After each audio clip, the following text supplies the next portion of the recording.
Hello friends, स्वागत है आपका आपके अपने लीगल चैनल सोच पर प्रहार में। मैं हूं एडवोकेट सनी शर्मा। और दोस्तों, आज की इस वीडियो में 125 सीआरपीसी में जो मेंटेनेंस का ऑर्डर आपके ऊपर हो जाता है, एंट्री मेंटेनेंस का, उससे रिलेटेड मैं कुछ बात आपसे करने वाला हूं। दोस्तों, पहले तो हम कोशिश ये करते हैं कि किसी प्रकार से एंट्री मेंटेनेंस का ऑर्डर हो ही ना। आपके जो भी फैक्ट्स हैं वो कोर्ट को बताते हैं, आपकी सारी पोजीशन, आपकी सारी लायबिलिटीज कोर्ट को बताते हैं, और लड़की पक्ष की तरफ से अगर कोई मिस्टेक है, लड़की कुछ चीजें छुपा रही है, उन सारी चीजों को कोर्ट के सामने रिवील करते हैं, ताकि यदि गलत तरीके से आपसे एंट्री मेंटेनेंस मांगा जा रहा है तो वो ना बंधे।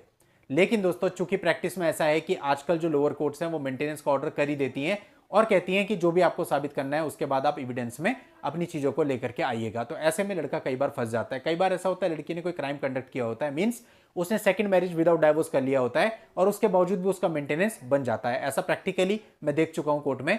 जबकि कायदा यह बनता था कि यदि उसने बाइगेमी का अपराध किया है तो कोर्ट इस चीज को देखती और उस चीज की लाइट में ऑर्डर होना चाहिए था, लेकिन ऐसा नहीं हुआ, ऑर्डर कर दिया गया। अब क्या करें दोस्तों? अगर ऐसा कोई भी ऑर्डर जो कि आपको लगता है कि आपके मुताबिक सही नहीं है हो जाता है, तो ऐसे में कभी भी आपको उसको एक्सेप्ट नहीं करना है। फॉर एग्जांपल, आपके ऊपर ऑर्डर हो गया और ऑर्डर होने के बाद आप कोर्ट में जाते हैं, तो अधिकतर आपने देखा होगा कि लोअर कोर्ट आपके ऊपर दबाव डालना शुरू कर देती है कि भाई सबसे पहले तो आपका जितना एरियर बन रहा है 1.5 साल का वो पे कीजिए, और उसके बाद जो आपका पर मंथ है वो देना शुरू कीजिए। लेकिन अकॉर्डिंग टू यू वो ऑर्डर रीजनेबल नहीं है। अब आपको लगता है मैं क्यों दूं?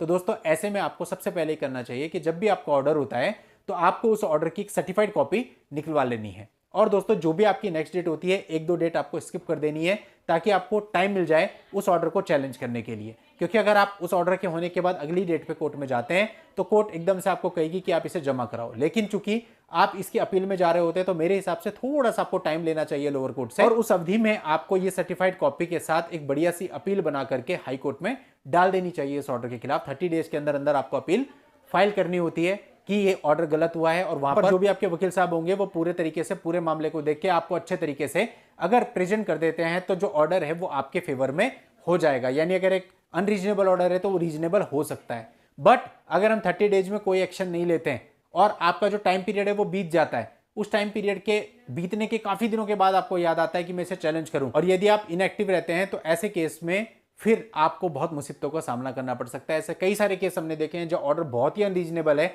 मींस लड़के की सैलरी 20,000 रुपए है लेकिन ऑर्डर 35,000 का हो गया है, और एरियर 2 साल का है। तो आप सोचिए कैसे वो पे करेगा। और चूंकि वो सारा टाइम अपना खो चुका है, वो ऑर्डर उस पर परमानेंट हो चुका है, तो वो कुछ भी नहीं कर पाएगा, और उस ऑर्डर से जो भी अमाउंट बनती है वो उसको पे ही करनी पड़ेगी, और कोई रास्ता नहीं है।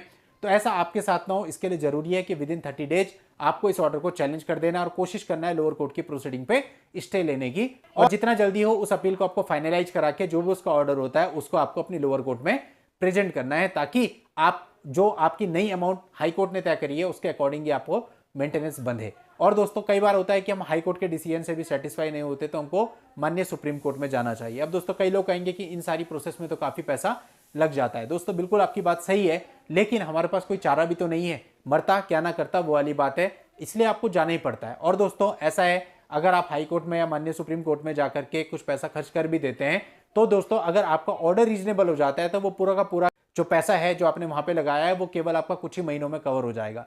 फॉर एग्जाम्पल, आपका जो मेंटेनेंस ऑर्डर है वो 6,000 या 7,000 रुपए भी प्रति माह कम हो गया, तो साल भर में आप सोचिए कितना पैसा आपका कवर अप हो जाएगा। तो वो जो पैसा है वो आपने एक बार लगाया, लेकिन ऑर्डर में जो आपको रेमेडी मिल जाएगी उससे वो लाइफ लॉन्ग, जब तक भी आपका मेंटेनेंस चलेगा तब तक वो पैसा बचता रहेगा। तो समझदारी इसी में है कि आप बैठे ना रहें, बल्कि उस ऑर्डर को चैलेंज करके रिलीफ लें और नया रीजनेबल ऑर्डर अपने फेवर में करवाएं। चलिए दोस्तों, आज की इस वीडियो में इतना ही। नेक्स्ट वीडियो में नई लीगल जानकारी के साथ मैं आपसे फिर मिलता हूं। तब तक के लिए goodbye and thank you for watching. Take care.